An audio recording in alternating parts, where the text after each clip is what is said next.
Licenças CETESB, bombeiros e prefeitura. Entre em contato conosco. Telefone 4705-5107. WhatsApp 99538-8523. 95297-6359. Ou pelo e-mail contato@feitosassessoria.com.br.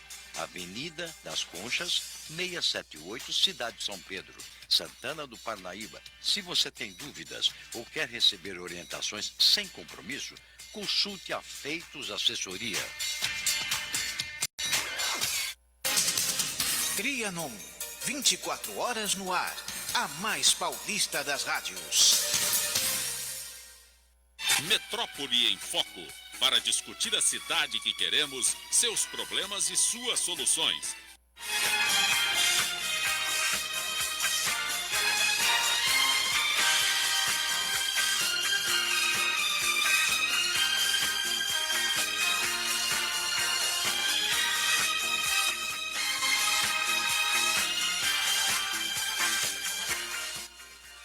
Aqui nesse bloco aqui do Metrópole em Foco, estamos aqui com o Paulo Nicoli. Paulo Nicoli, ele que tem graduação, mestrado e doutorado em Ciências Sociais pela PUC de São Paulo, também é graduado em Filosofia pela USP, é professor da Fundação Escola de Sociologia Política de São Paulo e autor dos livros Sérgio Buarque de Holanda, olha só, hein? Sérgio Buarque de Holanda e a Dialética da Cordialidade. Sérgio Buarque morou ali na Rua Buri, se eu não me engano. Ali no Pacaembu. No Pacaembu, aqui na Buri. Ética, Cidadania e Sustentabilidade, o golpe de 2019 na Bolívia, e hoje a gente vai conversar sobre um outro golpe. Bom, e entre outros ensaios, artigos acadêmicos, livros, revistas, todas elas direcionadas às ciências humanas. Bom dia, Paulo. Bom dia, agradeço muito o convite, sempre uma honra poder fazer parte aqui da mesa. E bom dia a todos os ouvintes também. E olha, agora também tem internautas, né? Que agora ficou assim, não é só a linguagem do rádio, né? Sim. Bom, embora fica com a linguagem do rádio. Então, Paulo, nós estávamos conversando aqui em off sobre essa atual situação do país agora que vem passando. Muita coisa aí começou a surgir, né? O Alexandre de Moraes, inclusive, aí já liberou o sigilo, né? Daquelas conversas, e aí Sim. começa a surgir muita coisa. Tá? Como é que você vê isso aqui? Nós tivemos, por um lado, nós tivemos a vitória, né, da direita e da extrema direita, do centro, né, centro-direita aqui na cidade de São Paulo, né, derrota do Boulos, e mostrou que quem votou no Marçal, né, parece que migrou todos eles para o Ricardo Nunes, porque a gente vê que o Ricardo tinha 1.800.000 votos na época, e foi para 3 milhões, mas o Boulos continuou com aquela mesma toada, né? Então não adiantou nem aquela live, que eu também não entendi. Mas... a live foi inútil no final das contas. Foi um ato corajoso do Boulos, sem dúvida, mas a questão é que é muito difícil fazer com que alguém que defende ideias tão radicais como o do Marçal consiga migrar para um voto de esquerda, né? Isso é uma verdadeira ilusão, né? E tanto é que eu discuti em outros programas a ideia de que o Boulos ele tinha que pensar no desculpe o termo, né? O menos pior resultado possível, né? Sim. Assim como foi mais ou menos com a Haddad em 2018, quando perdeu a eleição, e até que teve um bom desempenho, passou ali quase 40 milhões de votos, mas no caso do Boulos era o que dava para fazer, né? Enquanto o bolsonarismo não for desmantelado, né, e não precisa de muito esforço para isso, diga-se de passagem, dificilmente a esquerda voltará a ter algum grau de hegemonia, né? Fora o fato de que a sociedade brasileira é extremamente conservadora, né? Ainda mais São Paulo. Florestan Fernandes, que foi professor inclusive da Escola de Sociologia Política, ele vai dizer que o grande paradoxo da cidade de São Paulo, do estado como um todo, mas da cidade, é que se olharmos bem, São Paulo foi o último estado do Brasil a aplicar em massa a mão de obra escrava no século XIX, em nome da produção de café. Agora, Agora, o São Paulo, ao mesmo tempo, foi o primeiro estado, a cidade principalmente, a se inserir no capitalismo moderno, né, com a industrialização, com dinheiro ou fundos oriundos do café. Então, materialmente, isso cria uma grande contradição, né, uma mentalidade arcaica, escravocrata, conservadora, e, ao mesmo tempo, uma cidade que é imbuída pelo progresso tecnológico, a indústria e tudo mais. Então, eu costumo dizer que São Paulo pode até ser a locomotiva econômica do país, né? Mas do ponto de vista social é uma âncora social, né? Ou seja, é um paradoxo que a gente vive aqui. Olha, quero apresentar aqui, se atrasar um pouquinho, mas está aqui conosco, o Diogo da Luz. Diogo da Luz, ele nós estamos falando aí, você falou aí o café, né? Que deu esse empurrão para São Paulo. E o Diogo da Luz, ele tem uma ligação com o café, viu? Não é que ele toma muito, não. Mas ele é cofundador ele foi cofundador e diretor da Bravo Café. Isso mesmo. Bravo Café aí, que foi uma das marcas que rapidamente acabou se tornando aí a marca premium, né, de café aqui no país. Também bacharel em Direito pela Universidade Presbiteriana de São Paulo, piloto de aviação rural, comercial, tem aí um histórico por passagens, né, na política, e depois nós discutimos se você volta para a política ou não, mas tem aí análises também pertinentes, muito pertinentes. E você falou do café, nós estamos na Avenida Paulista, acho que tem tudo a ver, né? O café foi muito importante para o Brasil, né? Se a gente considerar que na década de 70, 10 a 15% da população brasileira vivia em função do café ainda, veja que o café foi muito importante. Na década de 70 já era uma década industrializada, automobilística, um monte de coisa assim. Então o café teve muita importância, ainda é importante com relação ao mundo. O Brasil é o maior produtor de café disparado, tem quase 40% da produção mundial, mas na relação do PIB brasileiro, o café é muito menor hoje em dia, mesmo na agricultura, está longe de ser das 3 ou 4 maiores pautas de exportação, né? Uhum. Bom, tá aí, ó, fiz a apresentação. Diogo, Paulo.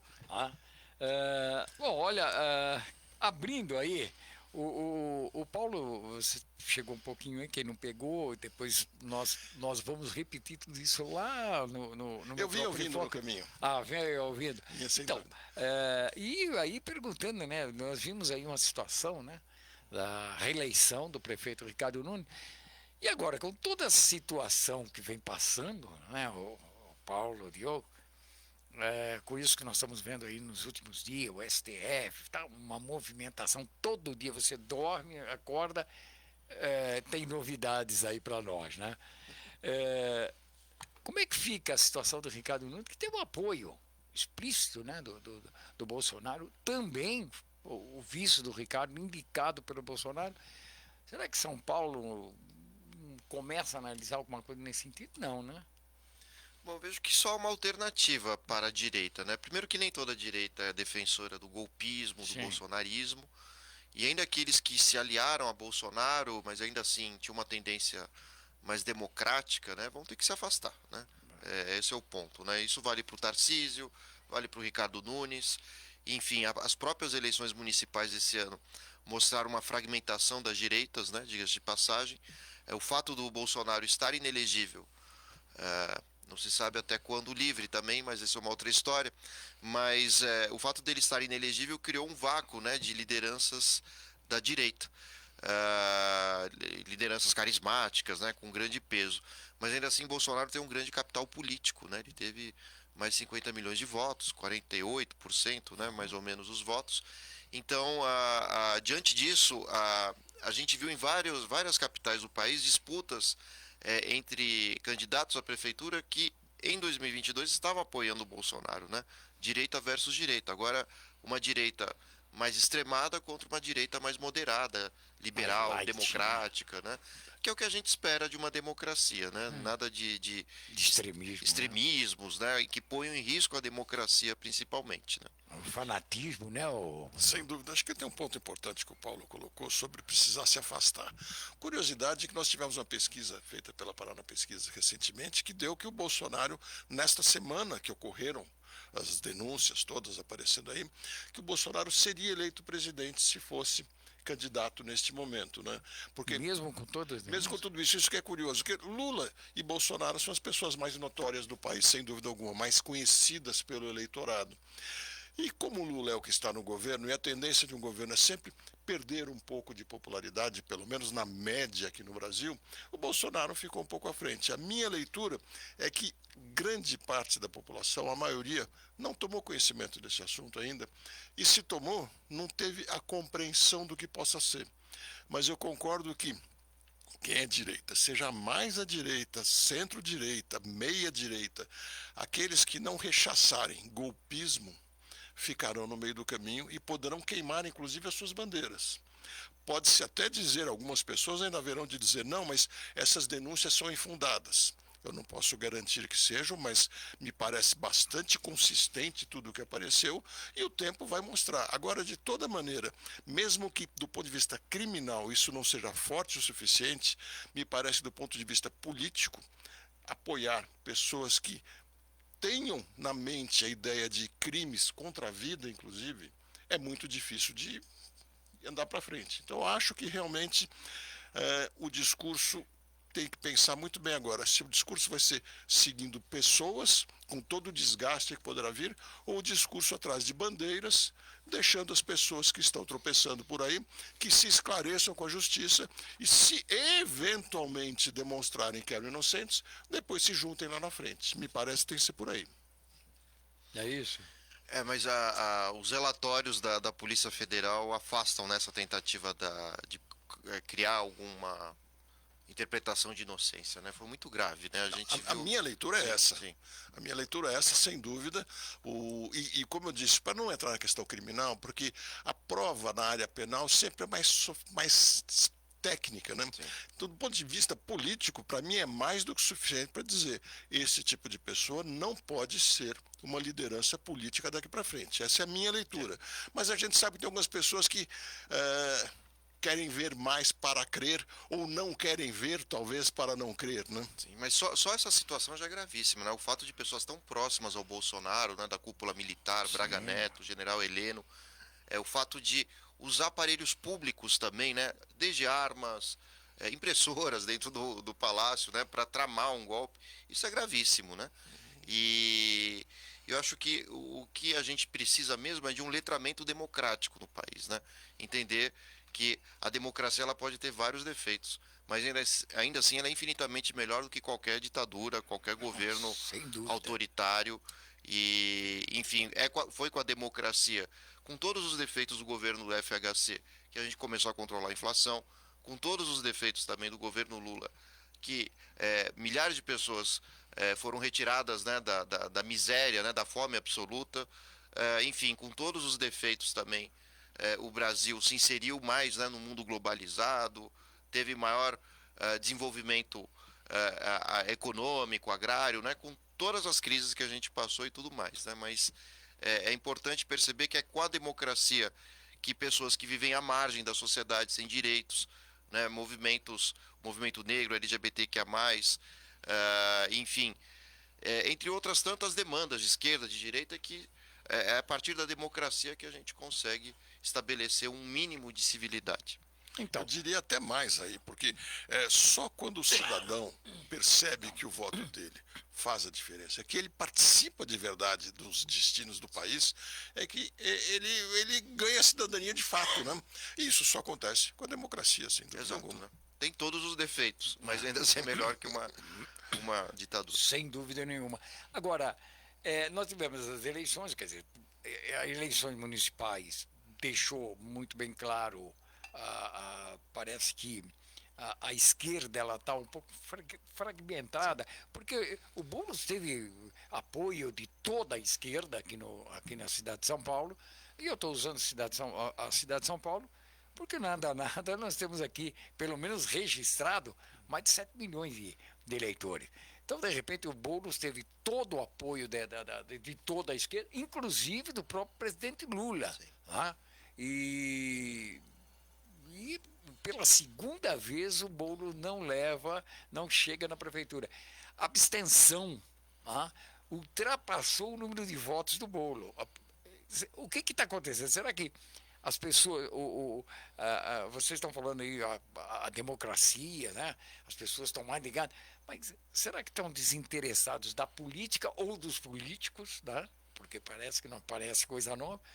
E por outro lado, o que isso pode trazer uma leitura para 2026? Porque agora nós vamos começar a discutir 2026, né? O detalhe é que brancos, nulos e abstenções tiveram mais votos, inclusive, do que o Ricardo Nunes, né? A gente não pode esquecer disso, né? Então isso vai mostrando o nível de despolitização, né, da sociedade. Por que isso acontece do ponto de vista sociológico, né? A gente vive uma era, né, do consumo, da internet, né? Se a gente olhar boa parte das figuras políticas que têm ganhado destaque, né, no Congresso, prefeitos, são pessoas que vieram da mídia, né? O Dória apresentava o programa Aprendiz, se você pegar o pessoal do MBL, o próprio Bolsonaro também, né? Enfim, ele foi muito irrelevante enquanto deputado, mas o fato de participar de programas como o CQC, programa da, sei lá, Luciana Gimenez, né, os memes da internet. Então é uma sociedade muito hedonista, né, voltada ao prazer, ao consumo, uma satisfação que se dá mais pelas emoções do que pela razão. Então a gente viu mesmo o Marçal também, que é uma figura que surgiu totalmente das redes sociais. Então o eleitor ele acaba sendo muito persuadido a partir das emoções, dos sentimentos. Aí você acusa o Boulos de querer acabar ou invadir a sua propriedade. Aí começa a dizer que o Ricardo Nunes tem aproximação com o Bolsonaro, que é um genocida, etc. Então essas coisas, esse tipo de discurso acaba enfraquecendo a proposta, né, racional, política dos candidatos. E esse é o futuro, infelizmente, das democracias, né? O Trump foi eleito também com discursos de medo dos imigrantes, enfim, atacando o Biden, né? Inclusive a sanidade do Biden, enfim. Então, numa sociedade do espetáculo, como diria um filósofo chamado Guy Debord, o que vale mais não são os conteúdos, né? Mas são relações sociais que se estabelecem a partir de imagens de coisas. É muito maluco isso, se a gente parar para pensar, né? Por exemplo, quando você entra abrindo parênteses, né, no iFood, por exemplo, fazendo propaganda aqui, desculpa, né? Mas os aplicativos de alimentação, você não lê os ingredientes, você vê a imagem, né, do produto. O LinkedIn também, que é uma rede tão importante, né? As pessoas com os braços cruzados, imagens empoderadas, né? Enfim. E fora todas as propagandas que circulam nas redes sociais, né? A ideia é que a imagem, ela está acima da intelectualidade, né? É uma história muito maluca, filosoficamente falando, né? Eu concordo com a ideia de que a política e eleição envolve muita emoção. Mas a minha percepção é que o eleitor paulistano deu uma mensagem muito pragmática, muito pé no chão nesse momento. Se a gente se lembrar na eleição anterior para presidente e governador, Rodrigo Garcia dizia, andando naquele fusquinha dele fazendo a propaganda, né? Nem a direita nem a esquerda quero ir em frente. Ninguém deu atenção a ele quando ele falou isso naquele momento. Mas eu acho que na eleição municipal, que não havia essa polarização, Lula-Bolsonaro, o eleitor foi mais ou menos na linha do discurso que disse Rodrigo Garcia. Talvez ele tenha falado certo na eleição errada. Porque o que me parece que o eleitor quis dizer, eu não estou satisfeito com a cidade. Esse foi o primeiro recado, que ele não estava satisfeito. Tanto que o prefeito tinha dificuldade de crescer nas pesquisas. Quando o eleitor está satisfeito, ele vai querer saber quem é o prefeito e vai apoiá-lo. Era muito difícil o crescimento do prefeito. Boulos passava a mensagem ao eleitorado de que ele não tinha feito nada pela cidade. Muitos podem achar que fez bastante ou não, mas praticamente, em termos de transporte, em termos de movimentação, em termos de cidade, o eleitorado não sentia identificação do Boulos com o feitor. Por isso, na minha opinião, que Pablo Marçal cresceu. Em parte, um grupo bolsonarista mais barulhento o apoiou e trouxe alguns votos, mas eu acho que foi principalmente uma forma de dizer, não estou satisfeito. Eu quero virar a mesa. Não sei quem ele é, não sei o que ele vai fazer, mas eu não estou satisfeito e esses dois que se apresentam não têm espaço. Não tivesse Pablo Marçal, talvez a Tabata Amaral tivesse ocupado esse espaço. Mas eu acho que no final, aquele episódio da vacina, do tal do laudo, que não era laudo, tirou Pablo Marçal do segundo turno. Eu acho que ele iria para o segundo turno, provavelmente com Boulos. Acho que aquilo tirou ele do segundo turno. Ele próprio se tirou do segundo turno e no final, na minha opinião, Ricardo Nunes acabou vencendo porque o eleitor olhou e falou, entre um e outro, alguma coisa, pelo menos, o Ricardo tem feito por ser prefeito. E acabou dando voto, mas um voto insatisfeito, na minha opinião. Agora, o detalhe é que entre 2020 e 2024, o Boulos teve praticamente a mesma quantidade de votos, né? Com a diferença de que na primeira candidatura em 2020 os recursos eram muito mais escassos, tempo de TV, e mesmo com toda a aparelhagem petista, né, e de outros partidos aliados, com mais tempo de TV, mais recursos, mais militantes nas ruas, né, enfim, não mudou muita coisa, né? O que mostra que a esquerda aqui da cidade, ela se mantém mais ou menos fixa em número do eleitorado, na incapacidade também de expandir suas ideias, né? Não que seja pouca coisa, Mas mas... você está falando uma coisa interessante. Você falou que em 2020 para 2024 o Boulos teve mais ou menos o mesmo número de votos. Sim. Mas não pode esquecer que em 2020 o Boulos, representando a esquerda, não era sozinho. O PT lançou candidato. Sim, exatamente. Tá? O PT lançou candidato. Quer dizer, o PT também teve votos. Está certo que o Tato, né, que foi o... não fez aí um grande número de votos, mas o PT lançou, não estava sozinho, não ficou um partido único. Essa vez, sim. A Tabata que é uma esquerda mais light, né? Mas falar de esquerda, que você teve o PT inteiro, pela primeira vez o PT lançou um candidato. Abriu mão da candidatura. Né? E o Boulos continuou com o mesmo número de votos. Quer dizer, o que está faltando? Cadê o voto do PT? Cadê o voto do PCdoB? Cadê os votos, né? Isso aí não migrou. E eu não vou falar de outros partidos também bem de extrema esquerda, que PSTU, PCO, isso, aquilo. São partidos bem menores que têm uma dificuldade por não ter... assim, eles não têm a mídia para se comunicar, né? Então cria uma certa dificuldade para crescer, aquele negócio todo. Mas eu vejo que o PT... Eu tenho impressão, Pedro. E fizeram a mesma coisa, só mais uma coisa. E outra coisa, no segundo turno, se você pegar, o Boulos, ele perdeu para o Ricardo em muitas regiões periféricas da cidade. Tá? Ele perdeu muito para o Ricardo nas regiões periféricas. E o Ricardo não tinha todo esse aparato para andar. Né? Ele se coloca ali como eu nasci na periferia, nasci no Parque Santo Antônio, estudei em escola municipal. Também já estava também. Sim. Já tinha uma certa investigação em cima dele, né? Existe ainda essa investigação. Mas, enfim, o que me deu assim, eu achei... Mas então, eu tenho a impressão que esse voto ideológico que você fala, ele está na Bela Vista, ele está na Vila Madalena, sim, ele está em parte do Butantã, está na Vila Mariana, nas regiões um pouco mais centrais, mas ele não está tanto na periferia. Na periferia o voto é mais pragmático. O voto é da segurança. O voto que o Ricardo Nunes teve, na minha opinião, tem muito a ver com passagem... custo zero no ônibus nos domingos, e acho que isso teve um peso significativo, porque alguns gostam, outros não gostam, pode-se discutir isso, mas mexeu com muita gente que quer passear com sua família. Você imagina uma família de 4, 5 pessoas, o quanto não é beneficiada com o ônibus sem custo no domingo, né? Também a faixa de azul de moto, eu acho que fez a diferença junto aos jovens. Ainda é incipiente, mas mostrou um caminho que agrada os jovens que andam de motocicleta. Então acho que o voto da periferia é muito mais pragmático do que ideológico.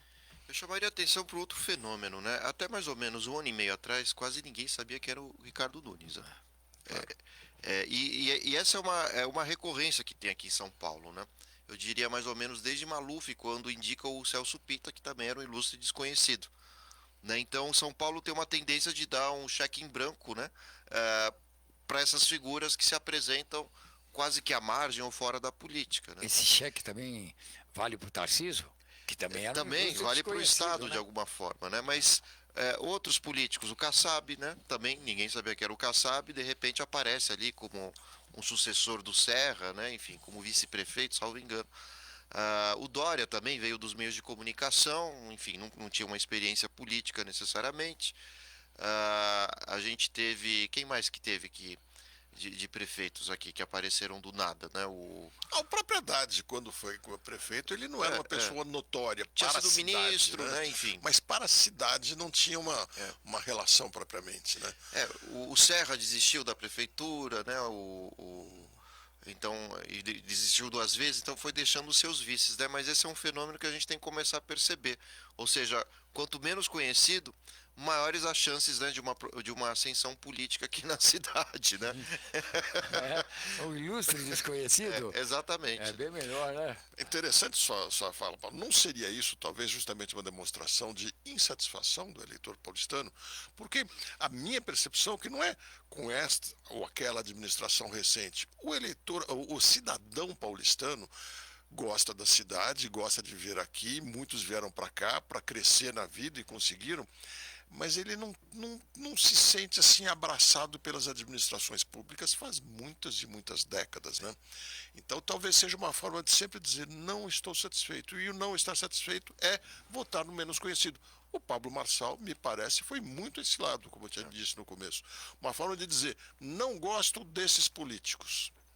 Sim, é exatamente isso. E geralmente quem se elege, ainda mais no espectro da direita, há uma dissociação dos partidos. Às vezes o partido é, enfim, é pouco conhecido, o partido de centrão, mas o que predomina é o personalismo, né? Você foca na figura, né? Não no histórico do partido. Agora, o que pesa contra o PT?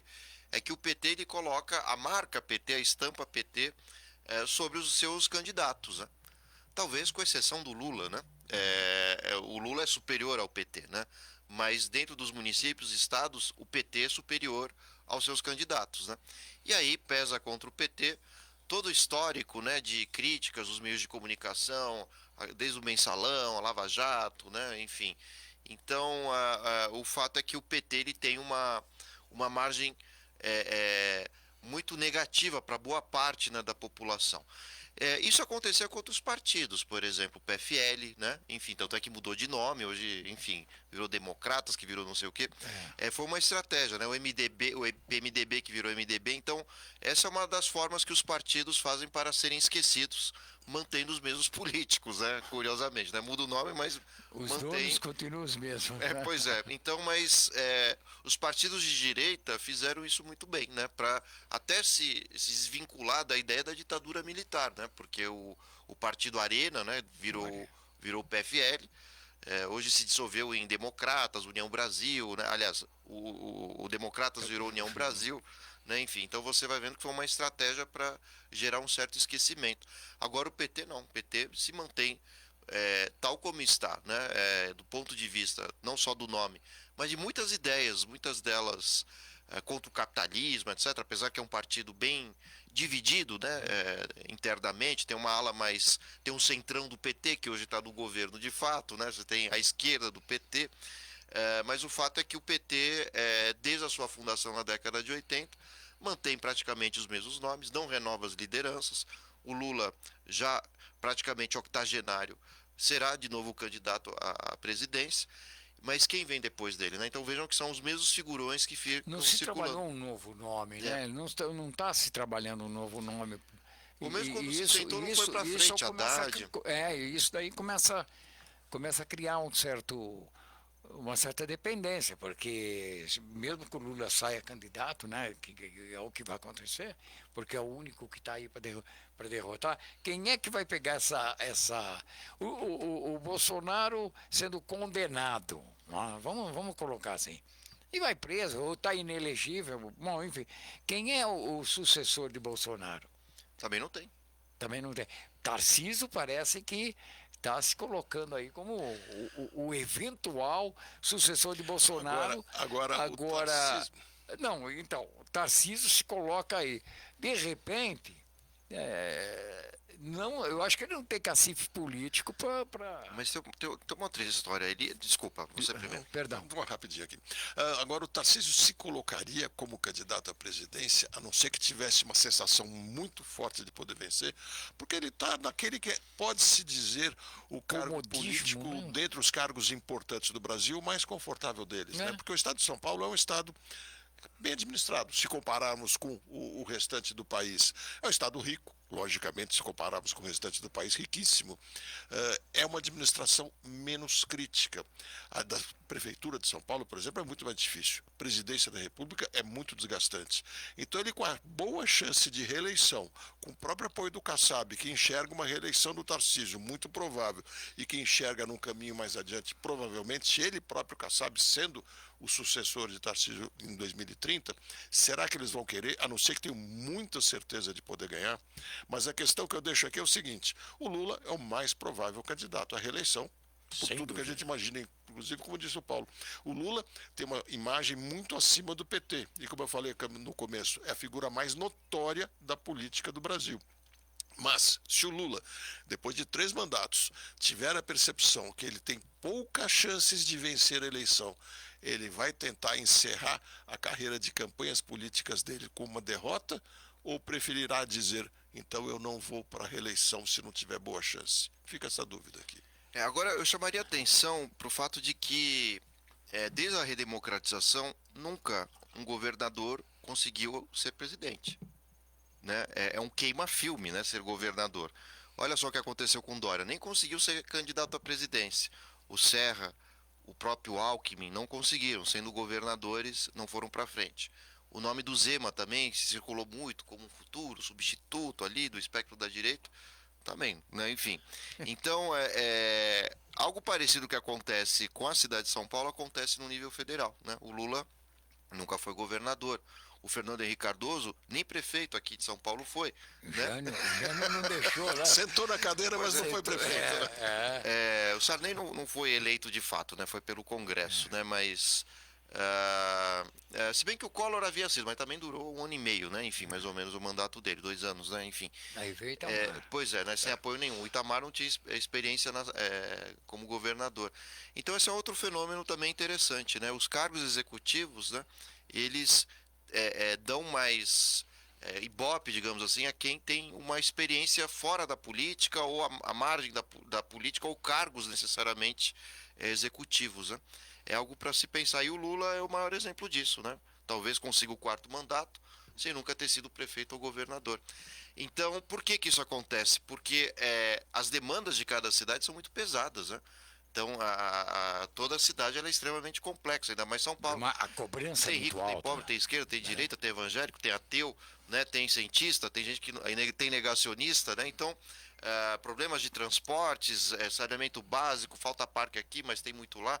Então, dificilmente uma administração estadual ou municipal consegue uma projeção nacional, né? Esse é um ponto fundamental aqui da nossa análise, né?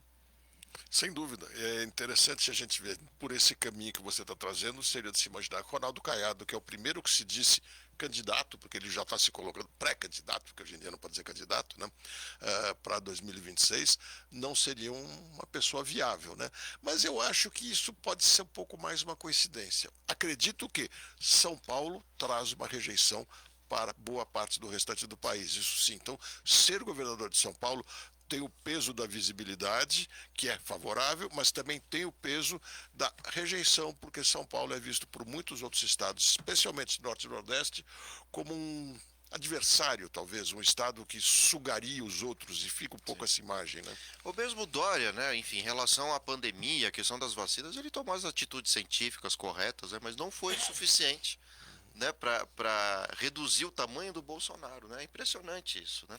Mas há de se dizer também que o Dória tomou muitas atitudes com muita energia, mas politicamente ele foi bastante inábil, né? Quer dizer, o Dória, embora tenha andado sempre próximo da política, ele não era um político até outro dia. Me parece que ele não compreendeu até então todas as entranhas da política, não soube fazer as articulações e arrumou mais encrencas do que soluções no meio político. Sobretudo internamente, dentro do PSDB, internamente. Né? E a gente vive o reflexo disso, né?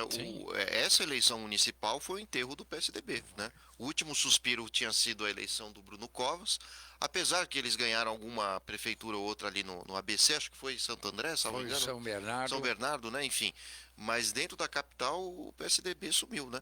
Exatamente porque em 2018 o Alckmin era candidato à presidência, né? E caberia ao Dória também do PSDB fazer as honras, né? Apresentar ou apoiar minimamente o Alckmin.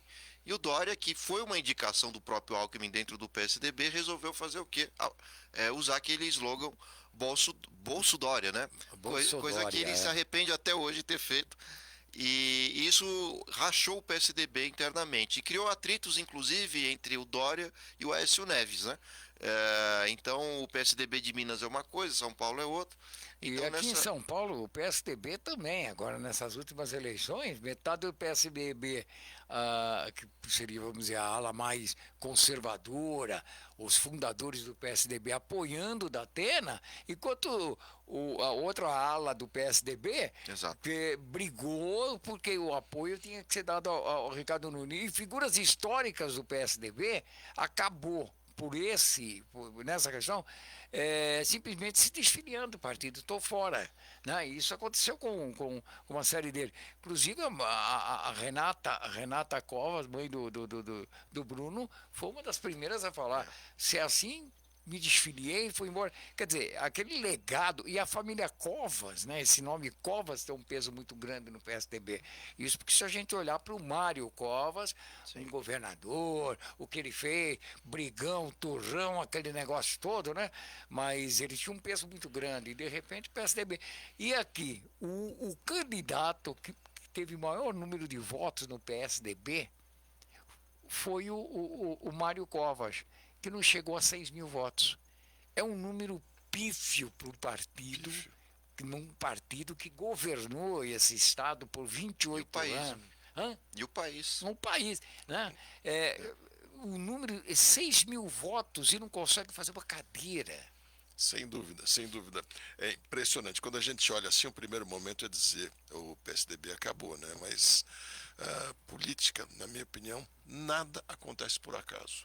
E esse desfacelamento do PSDB em São Paulo me parece um pouco planejado também. Porque quem está com mais força no PSDB hoje, e eu não digo que esteja morto, porque eu aprendi em política a não dizer que alguém ou algo tenha morrido antes de ser cremado, porque vê-lo morto para mim a gente não basta. Até o boy, né? Até o tal do boy lá, que é o boy é um caso tipo. O boy, você sabe que é o boy. Valdemar Costa. É o boy, né? É um caso típico, estava morto, enterrado. E de repente ele aparece, continua morto, enterrado, porque agora o nome dele também está aí no STF. Né? Alguns dizem agora vai, né? Mas ele comanda o partido mais rico do país. É verdade. Riquíssimo, com coisa de bilhão de orçamento para fazer a última campanha, né? Agora, quem tem força no PSDB hoje, muito menor, sem dúvida, Marconi Perillo, seu presidente, mas quem está por trás? Aécio Neves. A minha percepção é que Aécio Neves não gostava do PSDB de São Paulo, que era a grande força, e torceu para que o PSDB tropeçasse o máximo possível em São Paulo, perdesse a força e se reconstruísse a partir de si próprio. Se vai conseguir é que é a grande questão. Aí a gente vai poder saber se o PSDB terá morrido ou não. Mas passou um tsunami, de fato, né? Desde de 2018 em diante, né? E o Dória, querendo ou não, foi um dos protagonistas, né, dessa novela, né? A gente não pode. Ele estava com a pá na mão e ele resolveu usá-la, né? Pois é. e saiu da cova, né? E deixou os demais lá dentro, né? Tinha cal na pá, né? Agora, o que mais atrapalhou o Dória, na minha opinião, foi o primeiro slogan dele, o Acelera, né? Ele resolveu sair acelerando para virar governador e presidente. Não, e um marketing muito bem feito que ele tinha, muito né? Bem feito, muito bem feito. Quem ele viu era bom para isso. O primeiro dia da campanha eleitoral do João Dória na televisão foi algo assim de chamar muita atenção. Eu conhecia desde a adolescência. Quando eu vi a forma como ele se apresentou, eu olhei e percebi, é incrível como a maneira de se apresentar no primeiro momento faz toda a diferença. Ele que tinha 1,5%, 2%, conseguiu convencer o povo trabalhador de São Paulo, que isso é sem dúvida, que ele era o João Trabalhador. A carteira de trabalho que ele apresentou, e depois Pablo Marçal foi fazer gracinha de outra maneira com aquele trabalho, mas da forma que o João Dória apresentou, eu acho que foi o que encantou o eleitorado paulistano. E aí ele levou logo no primeiro turno. E levou logo no primeiro turno. E eu confesso que nos primeiros 2 meses de administração dele, eu dizia, Eu acho que eu me enganei. Eu estava em outra corrente partidária, mas eu acho que eu me enganei. Eu acho que nós haveremos de assistir, de descobrir o melhor prefeito da cidade de São Paulo. Mas ele preferiu acelerar mais e pular para o governo do estado. Né? 2 anos depois, caiu E fora. São Paulo é terrível em relação a isso, né? Todos que foram prefeitos, né, tiveram quase que a extinção da sua vida política, né? Kassab, claro, trabalha nos bastidores, mas nunca mais foi candidato a nada. O Pita nem se fale. O Haddad, enfim, fica nos bastidores, ministérios, etc., mas nunca conseguiu Marta. a Marta Suplicy, né? Enfim, então o próprio Serra também, que se lançou a candidato, claro, foi senador, etc., mas para saltos a outros níveis de cargos executivos é muito difícil. São Paulo é um queima-filme, né, de alguma forma. Mas o Kassab, eu tenho uma opinião divergente sobre isso. Eu acho que o Kassab foi por opções, porque o Kassab foi prefeito, foi deputado estadual, foi deputado federal, foi vereador, tinha esquecido isso também, foi ministro, ele foi alçando posições, mas eu acho que ele optou por se reservar mais à administração partidária e fez isso com muita habilidade, vem fazendo com muita habilidade, né? E hoje é um importante secretário e um possível candidato ao governo lá em 2030, muito à frente ainda, mas me parece que é uma pessoa que veio se mantendo com firmeza na política. Sim, mas me parece que ele prefere a articulação política, né? A burocracia no bom sentido, né? No funcionamento da máquina pública, né? Isso porque a direita ela tinha um grande problema, né? Que era a administração pública, né? Então, por exemplo, o PT não é só o Lula ali, um Haddad da vida, né? Você tem todo um corpo burocrático formado em universidades, etc., que conversa com a sociedade e tal. E esse pessoal que assume pastas dentro de secretarias, dentro de ministérios, né? A gente não pode viver na ilusão de que, de repente, o ministro sabe tudo o que acontece, o documento tem que assinar, etc. e tal. E essa foi uma grande falha do Bolsonaro, né? O Bolsonaro tinha é uma figura ainda, né? Carismática, mas se você olhar o corpo burocrático ali do Bolsonaro é muito fraco, né? Ele queria colocar o filho como embaixador nos Estados Unidos, esse tipo de coisa. Só que quem cumpre esse papel, né, de cobrir esse vácuo, né, administrativo é o PSD, né? O PSD hoje é o partido de direita que tem a melhor corpo burocrático ali, de que sabe como funciona uma licitação, onde que assina. Né? A gente viu várias pataquadas, o Bolsonaro, seus ministros, né? O Pazuello, lembra do Pazuello? Ministro da saúde ali, não tinha nada a ver. Então esse é o grande problema, né? Porque não basta você gostar da figura política porque ela é carismática, né? Existe todo um método, né, de gerenciamento do Estado. Né? E quem fazia muito bem isso era o PSDB, inclusive, né? E parte desse corpo burocrático do PSDB foi migrando junto para o PSD. E é o que o Kassab faz hoje. Tanto é que no nível nacional, o Kassab apoia o Lula. Né? No nível estadual, apoia o Tarcísio. Enfim, então, essa é uma jogada muito interessante. E mesmo o Tarcísio, diga-se de passagem, o Ricardo Nunes, enquanto prefeito, ele trouxe, por exemplo, a Marta, né, para a secretaria. Qual que era a secretaria das Relações Internacionais? Relações Internacionais. E aí o que acontece? Várias pessoas que trabalhavam com a Marta na época da prefeitura do PT, o corpo burocrático, migraram ali, não tem problema. O Aldo Rebelo também? Pois é, o Aldo Rebelo. Que é o PCdoB. Então a gente precisa saber diferenciar. O grande nome do PCdoB. E a gente precisa saber diferenciar o que é ideologia política e o que é administrar o Estado. Né? Max Weber dizia isso, né, quando refletia sobre as democracias. Né? Então, uma coisa é a revolução também, outra coisa é assumir o Estado, né? Uma coisa é você ser candidato. E querendo ou não, as contas chegam, né? Você tem que saber como contratar um serviço, como pagar um funcionário. Então, são coisas que independem de se você é de esquerda ou de direita. Né? Quem faz muito bem isso, fazia muito bem isso, era o PSDB. Hoje o PSD faz muito bem. E o PT, apesar, né, de toda a questão ideológica de esquerda, também tem essa questão de saber mover a máquina pública. Né? E é isso que sempre faltou para o Bolsonaro, diga-se de passagem. Uma declaração recente, o Kassab disse que administra o PSD para os próximos 300 anos. É um número que quando a gente escuta, a gente tem a sensação de que é brincadeira, né? Mas ainda mais quando na política, né? Porque as pessoas costumam administrar para a próxima eleição. O Valdemar me dá a impressão que ele está pensando firmemente na próxima eleição e nada mais, né? Mas não sei se ele pensa. Financeiramente, para ele, seria um grande negócio, né? Só isso Exato, que ele pensa, né? exatamente. E pensa muito, talvez, financeiramente, sem dúvida. Mas a gente vê que o Kassab, com isso, ele está conseguindo trazer para o seu partido administradores de verdade. Paraná, Santa Catarina, 800 e tantas cidades que agora vão ter que mostrar, de fato, a qualidade de administração. E se fizerem, realmente vai se fortalecer, como você disse, como um partido que administra. E isso pode ser um dos passos da visão de 300 anos que ele tem pela frente, né? Sim, Olha, só fechando aqui a Não, não. discussão, mas a realidade é essa. Pode ser de esquerda, de direita, mas a lógica de administração do Estado é outra coisa, né? Enfim, esse é o ponto central. O PSD percebeu isso muito bem. Olha, aí terminamos as eleições em outubro, né? Final de outubro, terminamos com graças de São Judas Tadeu, nós terminamos as eleições municipais. Mas aí os olhos paulistanos, brasileiros, ficaram, como do mundo todo, né? Voltados já para as eleições dos Estados Unidos, que isso aí ia mexer com... E a gente viu ali todo mundo lutando contra o Trump é um doido e vai acabar com o país, mas com o discurso dele ele chegou e levou até que muito bem, levou de lavada. Isso aí mostra o quê? Que a direita ela está se enraizando mundialmente? Como é que é isso? Porque agora vai começar a fazer as diferenças aqui também, né? E eu não sei se hoje o PT, né, que está aí no poder, vai ter, que tipo de relacionamento ele vai ter com... Eu diria que a eleição do Trump se deve muito à péssima gestão do Biden, né? É mais ou menos esse peso que a gente tem que colocar.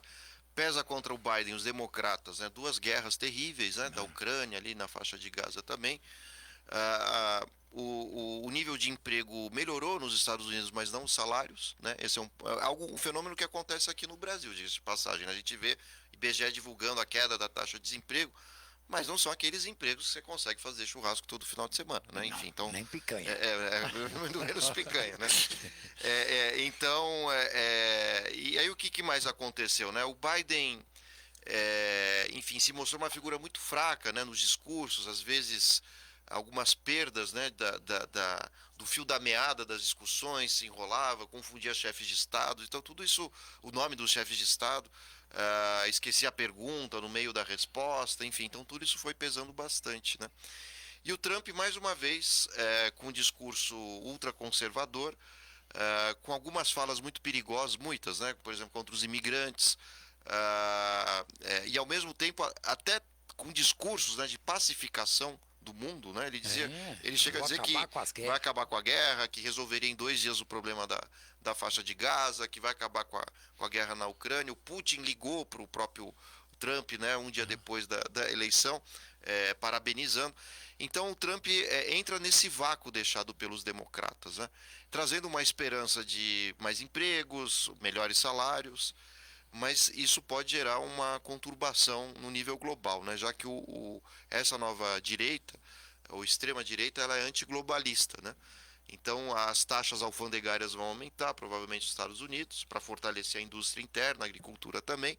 Só que isso pode causar um efeito cascata, né, economicamente falando, fazendo com que outras nações também criem barreiras alfandegárias.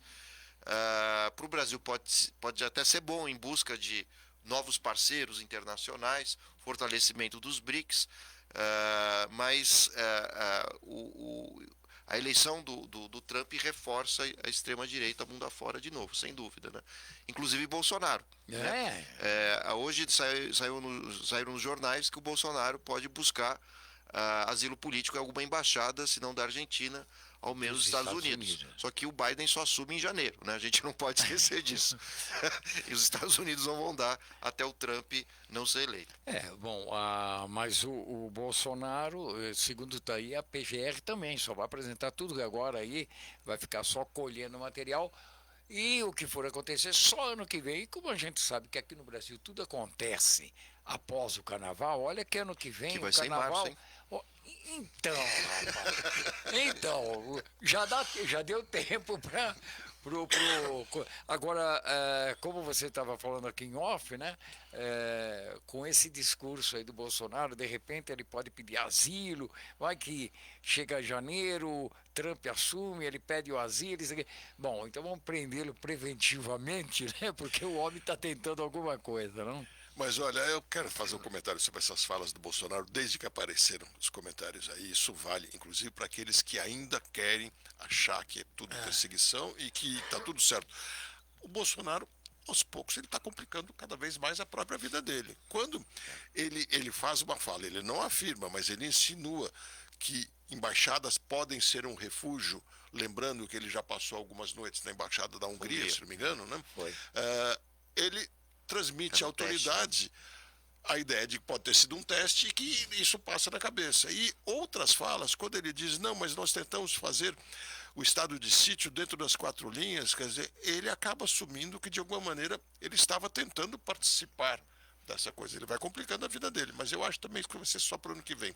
Mas voltando rapidamente à questão dos Estados Unidos, eu acho que mais do que o Trump ter ganho, foram os democratas que perderam. Perderam feio porque não entenderam que estavam conversando com as elites e não com o povo. Veja o último dia de campanha. Ambos, Kamala Harris e Trump, estavam na Pensilvânia. Ela fazendo um comício, uma reunião com artistas renomados e ele, Trump, conversando com uma união de trabalhadores. Claro que ele estava falando com uma massa muito maior de população e ela discutindo questões de gênero e uma série de coisas que são muito importantes para alguns grupos, mas não são as prioridades de uma pessoa normal, comum, normal é a palavra errada, comum, do dia a dia, do trabalhador, na hora de escolher para votar. Ele está pensando muito mais no trabalho dele, se ele está disputando com imigrantes ou não, e uma série de outras coisas assim, e vota pragmaticamente. Então, acho que o Partido Democrata falhou tanto que deu esse crescimento gigantesco ao Trump, que tem a possibilidade de fazer, se acertar, um dos governos mais importantes da história dos Estados Unidos. Porque ele tem a presidência, ele tem a Câmara e tem o Senado podendo trabalhar em bom entendimento. Se fizer bem feito, poderá ser talvez o melhor presidente da história. Se fizer errado, poderá ser o pior presidente da história também, com tanta erro do passado. É muito importante o ponto que você destacou agora, né? Porque os democratas, né, trabalham muito com essas questões de identidade de gênero, de raça, né? Claro que são temas fundamentais, é preciso ampliar os direitos, isso é uma outra história, mas isso afeta uma parte da sociedade que é mais intelectualizada. Exatamente. Né? O cidadão comum ali, que trabalha horas a fio, que dirige um Uber, etc. Que seria a nossa periferia. Ele não tem nem tempo para ouvir dessas histórias. Né? Ele quer saber se tem comida, se o salário é bom. Exato. E se consegue ali cuidar dos filhos direito, comprar as coisas para ele. Que é um problema que o PT também promoveu aqui, né? Querendo ou não, né? E não é bem um problema as pautas de gênero e raça, por favor, são temas fundamentais. Sim. Mas a população ela não está preparada, não foi letrada para isso, né? Para entender qual que é a relevância. E ainda mais aqui no Brasil, se a gente olhar, e os Estados Unidos não deixa de ser um pouco diferente, porque houve desde a crise de 2008, um grande empobrecimento da população norte-americana, né? O consumo despenca, né? As pessoas passam a viver ou conseguem manter alguma coisa do consumo ali da geração fordista, né? Da década de 70, pegando empréstimos atrás de empréstimos, né? O Bauman tem um livro famoso que se chama Vida Crédito, né? Então, você hipoteca a casa, enfim, pega um empréstimo aqui a colar para conseguir manter o consumo. Só que foram os conservadores, os neopentecostais, né?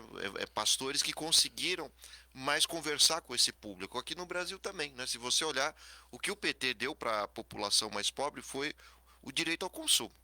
Né? Cansei de fazer pesquisas em favelas, você entrava numa favela, o sujeito tinha um PlayStation 4 ali na época, antena da Sky direcionada para o satélite, o carro financiado. Só que os velhos problemas continuam, saneamento básico, a escola porcaria, falta hospital, né? E aí quem começou a suprir essas dificuldades foram grupos religiosos. Isso vale para os Estados Unidos também. Na época da crise de 2008, Detroit e Chicago foram as cidades que tiveram o maior índice de favelização do mundo. Né? Pessoas morando em barracas, trailers, etc. E eram as igrejas ali, neopentecostais, que ajudavam. Então, no Brasil, o que acontece? Mesma coisa, quando falta a cesta básica, quando não tem a creche para o filho, quem que ajuda? A igreja. Então, diante desse vácuo, dessa falta de assistência do Estado para os mais pobres, é que as pautas de gênero e raça se tornam secundárias. As pessoas precisam de comida, precisam de escola. E os conservadores, que fizeram relativamente muito bem esse papel dentro das periferias, ganham mais força, né? É isso que acontece em boa parte do mundo. Isso é muito fruto do neoliberalismo, né? A que pese toda a questão de que a livre concorrência, o livre mercado serem importantes para o progresso econômico, etc. Mas isso é o progresso das empresas privadas, não da população, né? E há um extremo individualismo, cada um por si. As pautas coletivas se esvaem. Enfim, se você quiser ter saúde, educação e moradia, é um problema seu. A gente vê até mesmo aqui no Brasil, por exemplo, motoristas de Uber, que praticamente não têm direito nenhum, sendo contra direitos trabalhistas. Claro que há cobranças de impostos atrás disso, mas não estão prevendo o futuro, né? Ou seja, daqui 30, 40 anos vão ser idosos, né, que não vão conseguir nem dirigir um carro. Um pouco do que aconteceu com o Chile, só para fechar aqui. Na década de 70, quando o Pinochet alcança o poder através de uma ditadura, o Chile vai ser o laboratório do neoliberalismo. Então, a primeira coisa que ele fez era um discurso dizendo: eu vou transformar o trabalhador em empreendedor. Cortou impostos, etc., mais ou menos as pessoas trabalhando como PJ, privatizaram a Previdência Social, coisa que o Paulo Guedes queria fazer aqui no Brasil, e ele trabalhou no Chile, a gente não pode esquecer, na época do Pinochet, e as pessoas soltavam fogos de artifício. Viva, eu estou pagando menos impostos, a Previdência foi privatizada, olhava só o mediatismo, agora. Cada um colocava uma cota ali para aposentadoria. Bom, 40 anos depois, qual o resultado do Chile? O Chile hoje é o país do mundo que tem a maior quantidade de idosos que se matam, que se suicidam, porque a aposentadoria não dá nem para pagar um quartinho ali para você se hospedar, muito menos comprar remédios. Isso pode acontecer com o Brasil também, se a gente defender com unhas e dentes um neoliberalismo sem compromisso social. E o Estado, de alguma forma, precisa garantir um nível de proteção. E os americanos estão passando muito por isso também. E os republicanos mudaram o discurso, né? Porque os republicanos sempre abraçaram o neoliberalismo e o capitalismo selvagem, digamos assim. Só que o Trump causou uma mudança muito importante nos republicanos, né? Por mais que se critique a figura do Trump, o Trump deu um ar social, trabalhista para os republicanos, né? Sendo que os republicanos sempre foram os maiores defensores do cada um por si, digamos assim, né? Então, houve uma mudança importante com essa eleição do Trump. Desculpa. Vale um detalhezinho que não quero me aprofundar, porque fica muito técnico. Neoliberalismo, no meu entender, nunca existiu como ideologia. Na verdade, é muito mais quem combate o liberalismo que usa a expressão neoliberal, querendo achar que o liberalismo faltou. Como ideologia não existe. Mas eu queria trazer o que você comentou no começo sobre as pesquisas feitas em periferias, que acho que mostra muito do comportamento do eleitorado. Você vai numa favela, numa região de periferia, numa cidade pequena, você vê, cidade pequena não tanto, mas nas cidades grandes isso, você vê, como você bem disse, até o PlayStation, a televisão daquela tela fina, iPhone, de qualidade, né? iPhone, muitas vezes 3, 4 celulares dentro da casa, uma estrutura bastante boa, uma cozinha bem equipada, etc., mas não vê o saneamento básico. E eu acho que, associado à insatisfação do eleitor, ele tem visto cada vez mais que aquilo que o Estado promete e segura para si os direitos é o que ele tem mais dificuldade. O saneamento básico é um caso típico. Outro é a moradia própria. Porque nós temos leis criadas pelo Estado, inclusive leis federais aqui, que criam modelos de bairros os mais maravilhosos do mundo. Como pode, numa cidade como São Paulo, nós dissermos que uma pessoa não pode adquirir um terreno que tenha menos de 5 por 25, 5 metros de frente por 25 de fundo, isso dá 125 metros quadrados. E que a rua tenha que ter 8 metros de largura, e que tenha que ter praça, isso, aquilo. É o desenho pela lei do bairro maravilhoso, que na realidade ninguém tem dinheiro para comprar. Então o que acontece? O Estado brasileiro privou a economia formal de trabalhar loteamentos. Não existe uma única empresa nas cidades grandes do país fazendo loteamentos para pobres. Agora, a gente vê na prática as pessoas morando em terrenos de 50, 40 metros quadrados e muitas vezes dividindo esse terreno entre 2 e 3 famílias. Às vezes do mesmo grupo familiar, mas dividindo entre si. Porque é o que podem comprar. Né? Quem vende esses imóveis?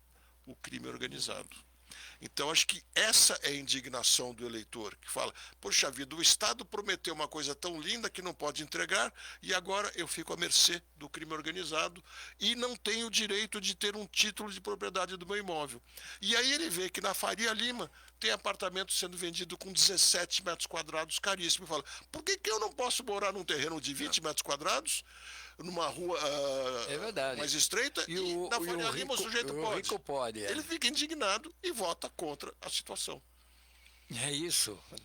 Pois é o velho problema. A propriedade privada é um direito, mas o acesso é outra, né? Eu poderia dizer aqui, olha, parabéns, a partir de hoje todo mundo tem direito de ter uma Ferrari. Né? O direito, que bom. Bacana. Passam anos, vocês vão vir reclamando, cadê minha Ferrari? Eu falei, bom, você tem o direito. Né? Mas o acesso não tem é outra direito. 125 metros quadrados não é um direito. É um absurdo, né? Então, dá pra você criar galinha, plantar um pezinho de milho, não dá no terreno de 125 metros quadrados para uma única família? Nossa senhora, dá muita coisa. Isso aí certamente só vai acontecer. Isso aí são regras para periferia. Tá? E lá não, e humanamente impossível. Aí a gente fecha os olhos. Coisa, depois aí, quando surge alguma coisa, está em local não legalizado. Exatamente. Ainda mais isso, cria-se uma série de áreas de proteção ambiental, etc., que tem que existir, sem dúvida, mas de uma maneira sem pensar que o ser humano também tem que existir. Ele também tem que morar. Ele também tem que ter estar dentro das regras. E, eu insisto, o regramento de urbanismo de cidades grandes e a lei federal reforça isso também. Cria uma situação onde pobre é colocado como uma pessoa fora do direito de participar do urbanismo, do direito à moradia, da maneira que ele tenha condições de comprar. No país inteiro, a lei federal diz, antes era 250 metros quadrados, eles reduziram, tiveram a condescendência de dizer que agora pode ser apenas 125 metros quadrados. Mas é muito ainda para muita gente. Essa é a realidade que nós temos que enfrentar. Por isso que, por mais que houvesse críticas contra o Boulos tinha uma proposta interessante, né? Que não era invasão, era exatamente ocupar, né, e legalizar centenas de prédios abandonados aqui no centro, que não pagam IPTU há séculos, que às vezes os donos, herdeiros morreram e deixaram a Deus dará. É preciso também trazer a população da periferia para o centro, né? Já que ele é mais equipado com saúde, educação, transporte. Eu concordo com você, trazer a população para o centro. Aqui no centro, né, se construiu aí, através das PPPs, né, essas parcerias público-privadas, alguns apartamentos, tem imóveis aí que foram construídos aí.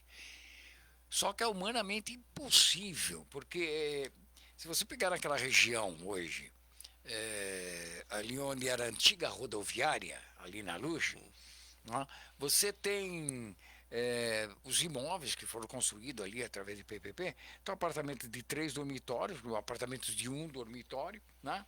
E ali eles têm apartamento de 3 dormitórios para quem tem a faixa renda familiar de R$10 mil. E apartamento de 1 dormitório, quem ganha até um salário mínimo. Por que esses apartamentos estão todos parados? Porque querem... Bom, eu tenho uma renda familiar de R$10 mil, vou comprar um apartamento de 3 dormitórios, vou morar juntamente com quem tem o salário mínimo. O fato não é, né, esse negócio de eu posso mais, eu não quero me misturar com isso. O fato não é esse. Quem paga o condomínio? Pois é. Porque, veja bem, se você você tem uma renda salarial de um salário mínimo, como é que você paga um condomínio que tem que ser igual? O consumo de água, você tem consumo de luz, você tem um elevador, você tem uma série de coisas. Não dá. Quer dizer, isso não é uma questão de você separar quem tem um pouco mais de dinheiro com quem não tem dinheiro nenhum. Não é uma questão. É uma questão do seguinte: como é que eu vou morar num lugar que eu tenho que pagar a despesa do meu vizinho? E não é só isso. Então estão parados lá, viu? Então, eu não acredito que isso, mesmo esses retrofit aí que querem fazer, os retrofits que fizeram aqui no centro, ali perto do Copan, custa R$ 1.000.000. Exato. Então, quem é que vai vir morar no centro? E mesmo os apartamentos destinados às pessoas que têm um salário mínimo, um pouco mais que isso, e eu estou lendo em alguns jornais que há rumores que querem abrir uma CPI para investigar, de fato, para quem estão vendendo. Exato. Porque às vezes o cara é filho de uma pessoa de classe média, está começando ali na vida, 18, 19 anos, tem um salário está começando na empresa, ganha R$ 2.000, etc., né? Mas é de família rica, e esse cara que está comprando apartamento no centro, né? Olha que coisa louca. Então, claro que ele vai conseguir financiar, vai comprar a nadadas, né, esse apartamento, mas o projeto não está sendo destinado a quem deveria ser. Exatamente. Né? Mas agora também vamos tentar chegar na realidade aqui. Por que o centro tem tantos imóveis vazios? Também por uma série de leis que tornam a coisa impossível. O bombeiro exige que tenha uma escada externa por questões de segurança. E não é tão frequente que a gente vê pegar fogo em prédio na cidade de São Paulo. Mas, enfim, o bombeiro exige escada externa. O Condefat, que faz o tombamento, exige que mantenha a escada interna do jeito que é e não mexa na fachada. Aí vem a prefeitura e cria mais um regramento. Se você pegar todo o conjunto de regras, fala... É impossível fazer alguma coisa, fica inviável. Mas essa ideia de trazer as pessoas para o centro, ela pode parecer muito bonita, mas é inviável. Porque nós temos, só na cidade de São Paulo, quase 2 milhões de imóveis na ilegalidade. Ilegalidade por conta dessas leis lindas que fizeram e que acabam fazendo a pessoa não poder comprar imóvel. Quase 2 milhões de imóveis. Isso se calcula que é perto de 10 milhões de pessoas. Ou seja, é 70%, 80% da população de São Paulo. A gente não vai trazer toda para o centro. Seria muito mais lógico dar condições para as empresas irem para os bairros. Como é no mundo inteiro. Incentivos fiscais, uma série de coisas. Incentivos e legalidades. Por exemplo, uma empresa de telemarketing. Por que ela tem que estar no centro? Ela podia estar na periferia, mas para estar na periferia, ela precisa ter o direito de um terreno legal. E já não tem quase nenhum terreno legal nessas áreas de periferia de alta concentração de pessoas. Aí, se ela vai para lá e se instala num terreno ilegal, qualquer coisa assim, a mídia vai cair de pau em cima dela. Então precisaria, isso sim, trabalhar a legalização da realidade que existe na cidade e pararmos de manter tantos paulistanos como se fossem criminosos e ainda à mercê do crime organizado. Porque como eles não têm o título de propriedade, a família resolve passar as férias, digamos, na Bahia, da onde ela veio. Né? Ela vai deixar a casa com quem? Quando volta não tem casa. Quando volta não tem a casa, a não ser que alguém do crime organizado garanta a proteção daquele imóvel. É o pior dos mundos, a gente ignora que essas pessoas estão à mercê do crime organizado. Isso realmente As pessoas vivem em verdadeiros campos de concentração, né, e não se dão conta disso. Né? E só saem deles para vir trabalhar no centro. Mas vivem à margem dos direitos sociais, né, submissas ao crime organizado. E muitas vezes, pelo fato de serem pretas, né, são paradas na rua, ainda tem ameaça da polícia e tudo mais. Né? É maluco isso. Né? Às vezes, fazendo algumas entrevistas em periferia, a gente vê que o que dá cidadania, além da carteira de trabalho, às vezes é você ir para a igreja. Né? Olha só que coisa interessante. Né? Então, a polícia às vezes para onde você está indo? Para a igreja. O cara está com terno, a melhor roupa, a polícia não para. Né? Então, olha o nível que nós chegamos, né? São pessoas que vivem sitiadas, né? No sentido estrito do termo. É muito triste ver isso. E é um problema, né? Porque muitos desses policiais que param essas pessoas também moram na periferia. Né? Então ele conhece muito bem a realidade. Bom, enfim, nós estamos chegando no final do programa. O papo tá legal aqui, o pessoal tá mandando aqui, o papo tá bom. E eu acho que é isso, né? Agora esperar para ver aí, nós estamos chegando no final do ano, tudo, né? Vamos colocar um pouco mais o pé no freio, mas ano que vem começa as discussões novamente, mas só depois do carnaval? Só Deus sabe. A política eu acho que vai começar um pouco antes, viu? Eu acho que não dá as tempo, discussões longe, né? sobre quem vai ser o próximo presidente, etc. Aquela coisa que deixa o pessoal alucinado, que me incomoda um pouco até, porque eu sempre que tenho oportunidade procuro dizer, mais importante que o presidente é o Congresso. Sim. Nós estamos vendo agora nessa questão do orçamento. Está se discutindo muito que o governo tem que economizar, e tem que economizar, lógico, gasta demais, mas o Congresso é que escreve orçamento. Essa situação podia estar sendo resolvida apenas no Congresso, dizendo o orçamento vai ser deste tamanho, ponto final, cumpra-se. e o executivo tem que cumprir. Mas a gente precisa de um Congresso mais forte, a gente precisa aprender a achar mecanismos de eleger deputados e senadores realmente confiáveis que respondam às nossas questões. Exato, né? Não é possível que, por exemplo, discussões que tomaram alguns meses aqui, por exemplo, a questão da PEC do estuprador, lembra?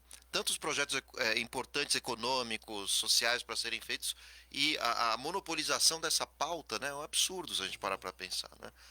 E o Arthur Lira soube jogar muito bem disso, né? Quanto menos o governo dava dinheiro para os deputados, mais ele jogava essas pautas bomba, né? Mas eu acho que de toda essa história é um consenso muito importante, né, que é a defesa da democracia, né? Então, por isso mesmo que eu acho que o ano que vem politicamente começa antes, né, do previsto, mas o lema do Bolsonaro era Deus acima de tudo e o Brasil acima de todos. Mas na verdade o lema deveria ser a democracia acima de tudo e as leis acima de todos, né? Esse é o ponto central. Então, foi muito grave o que o Bolsonaro fez, ou planejou fazer, né, os militares também, e se há algum consenso, né, entre os políticos, né, com tendências civilizadas, é a manutenção da democracia. Podemos divergir entre esquerda, direita, qual o melhor plano econômico, etc. Isso é natural de uma democracia, mas jamais usurpá-la, né, jamais destruir o Estado democrático de direito. Acho que esse é o grande ponto, né? Faz parte da democracia a divergência. E o milagre da democracia, vai dizer uma filósofa chamada Hannah Arendt, é o fato de que a gente consegue viver com o diferente, né? Sem matar, sem excluir, sem prender, né? Então, a ideia é essa, a gente cria um milagre, vai dizer ela, né? Porque mesmo as pessoas pensando tão diferentes, chega-se a algum consenso. Claro, as pessoas abrem mão de um ponto, de outro, para que consigamos viver pacificamente. E é isso que a gente tem que lutar também, para que a democracia resista. Sempre pedir um rápido pitaco na sua proposta de slogan. Democracia acima de tudo me deixa um pouco preocupado, porque muitos entendem que democracia é instituições fortes e às vezes instituições ficam sobre as pessoas. Acho que o ideal seria o povo, ou melhor, o cidadão acima de tudo. Nós precisamos valorizar o cidadão, ele entender que ele é quem tem que ter o comando no país e que o voto dele tem que ter força de verdade. Lembrando que a cidadania surge em função da democracia, isso na Grécia, né? Então as duas coisas estão extremamente articuladas, né? E o que é ser cidadão, né?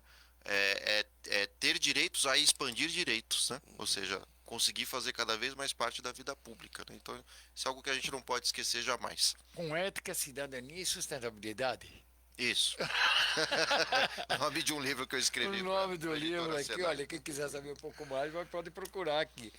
Estamos terminando o Metrópole em Foco de hoje. Volta, ô Paulo. Volto. Diogo, volta. Com o maior prazer, e não vou me atrasar na próxima vez. Eu tenho um imenso prazer em participar do seu programa. E eu acho que a conversa, além de ser agradável, ela é pertinente. E tem que se falar isso aqui, é exaustão. Se nós não levarmos a exaustão, e trazer ao público também. Até aquele que não entende nada, que fala assim, eu odeio política. Não odeio, você tem que entender um pouco de política. Não tente odiar porque você está pagando por isso. Claro, e a política vai existir. Vai existir, e você vai continuar pagando. Aristóteles dizia que nós somos animais políticos por natureza, não tem como não ser político. Político não é ser deputado, senador, é isso que a gente está fazendo, discutir os problemas da cidade, Exato. Buscar um consenso, discernir sobre o que é certo e errado, o que é justo, o que é injusto, né? Como viver em sociedade, né? Tá. E como é o slogan aqui do programa, Metrópole em Foco, discutindo a cidade que queremos, seus problemas, suas soluções, mas mais importante que discutir os problemas da cidade, que discutir a cidade que nós queremos, é discutir uma cidade que nós não queremos. A que nós queremos vai levar 30 anos. A que nós não queremos, podemos começar a partir de agora.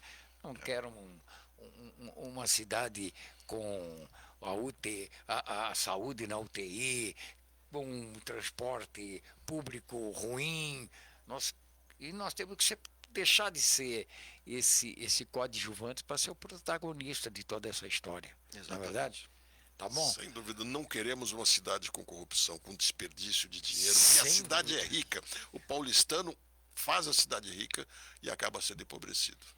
Bom, olha, quem chegou aí, pegou a conversa mais ou menos na metade, bate-papo na metade, está com interesse, fica tranquilo, porque no Metrópole em Foco, segunda edição, a partir das 15 horas, você vai, lógico, vai ter todo o noticiário dos acontecimentos aqui da cidade de São Paulo, do estado de São Paulo, do país, mas vai ter esse bate-papo, essa entrevista, essas análises novamente para você acompanhar, só que não dá para interagir porque já não é mais ao vivo, essa aqui é a gravação que vai agora no período da tarde, mas fica tranquilo, tá aí, depois nas nossas redes sociais que vai ficar hospedado, ok? E ó, Paulo Nicoli, Diogo da Luz falando que volta, hein? E nós vamos cobrar. E vamos trazer mais alguém aí da sociedade civil para bater um papo com a gente, colocar, como você que andou bastante em favela, né, em comunidade, eu vou trazer aqui o Macarrão lá ele saiu até candidato, o Macarrão ali de Heliópolis. Macarrão, senta aqui, vamos ver, traz a sua realidade, o que você vive, vamos conversar, certo? E vamos começar a discutir isso aqui, tá bom? Voltamos amanhã a partir das 8. Tchau!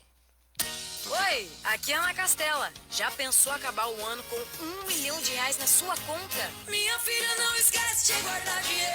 Abre poupança no Sicredi que é